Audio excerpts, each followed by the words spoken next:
Исхак Разаков атындагы мамлекеттик техникалык университети.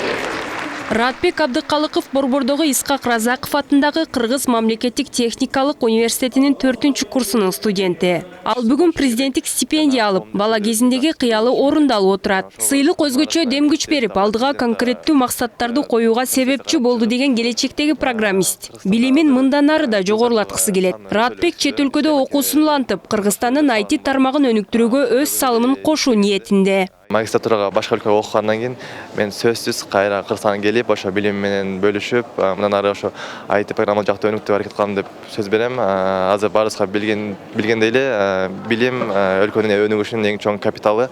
Ошондуктан деген бизге билимдүү жаштар керек. Мамлекеттин дагы ушу билимдүү жаштарга көңүл буруп жаткандыгы бул эң туура багыт деп ойлойм. Бул президенттик стипендия мен үчүн күтүсүз болду деп айта албайм. Анткени мен буга 1-курстан бери максат коюп, өзүм пландап келгем. Ошо жумшаган аракеттерим, ар кандай научный конференцияларга катышып, олимпиадаларга катышып, андан тышкары коомдук иштерге активдүү катышкандыгын эсептеп менен бүгүн президенттик стипендия тартуу болуп турган учурум деп айта алам.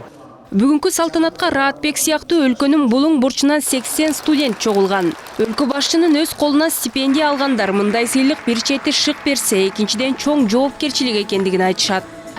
Негизинен эле менин алдыга койгон максаттарым чоң. Негизинен эле азыркы учурларда Кыргызстанда бул кадр маселеси жетишсиз. Ошондуктан Кыргызстанга керегине жараган мыкты мугалим болуу кыялым. Аябай толкундап атам, бирок 1-курстан бери эле мен аябай даярданып, грамоталарды чогултуп, благодарственный письма, иш-чараларга барып, көп выступленияга чыгып атып, ушундай деңгээлге жеттим деп ойлоймун. 1-курстан баштап эле так целдериңерди коюп чыккыла да сразу. Потому что 4-курска жеткенде кээрлер ойлонуп калышат. Мен иш керек элем деп. 1-курста эле целдерди коюп алсаңар эле баары так-тагынан болот да. Президент Садыр Жапаров республиканын мыкты студенттерине мактоо баракчаларын тапшырып жатып, ар бир өлкөнүн келечеги билимдүү жаштардан көз каранды экенин билдирди. Мамлекет башчысы жолугушууда аларды окуудагы жетишкендиктери менен чын жүрөктөн куттуктап, эмгеги жана өжөрлүгү үчүн ыраазычылык айтып, мүмкүн болушунча көп тилдерди үйрөнүүгө үндөдү. Дагы бир бөтөнчө көңүл бөлө турган жагдай мүмкүн болушунча көп тилдерди үйрөнүү маселеси. Бул мезгил талабы.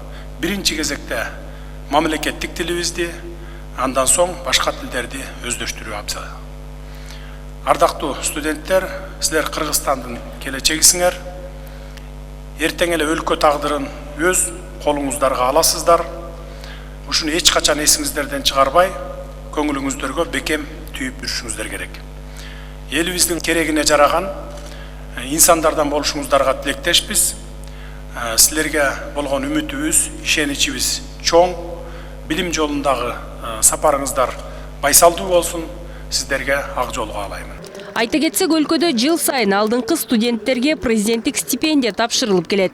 Мыктыларды тандоо негизги 7 критерий боюнча тандалып алынат. Маселен, окуудагы жетишкендиктери, республикалык же эл аралык олимпиада, конкурс, изилдөөчүлүк иши илимий эл аралык, республикалык же ведомстволук мезгилдүү басылмаларга жарыялоолору, тил билүүсү, билим берүү мекемелеринин коомдук, маданий жана спорттук иш-чараларына активдүү катышуусуна карап тандалат. Кыргызстанда 73 жогорку окуу жайы иштейт, алардын 33-ü мамлекеттик жана 40-ы мамлекеттик эмес.